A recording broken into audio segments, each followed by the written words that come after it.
আমি এখন আসছি ধূপগুড়ি বাস টার্মিনালের এখানে থেকে যে 4 লাইনে সম্ভবত গাড়ি উঠলো নাকি। যাই হোক, ধূপগুড়ি পার হইলাম আমরা। কোচবিহার থেকে 2টায় বাস ছাড়ছিল, এখন ধূপগুড়ি আসলাম, তো যাইতেছি। আর একটু পরেই সন্ধ্যা হয়ে যাব।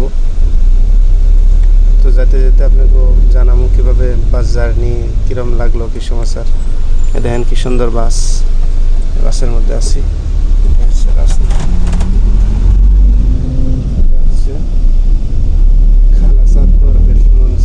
যাই হোক, এটা হচ্ছে ধূপগুড়ির রাস্তা। ঠিক আছে,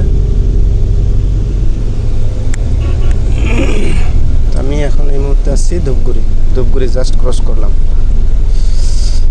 এই যে আব্বা শুয়ে আছে, এটা আব্বার স্লিপার। আমি এখানে এসে শুয়ে আছি অল্প। গাড়িতে মানুষ কম, হয়তো রাস্তায় আরও উঠবো। তো যাই হোক,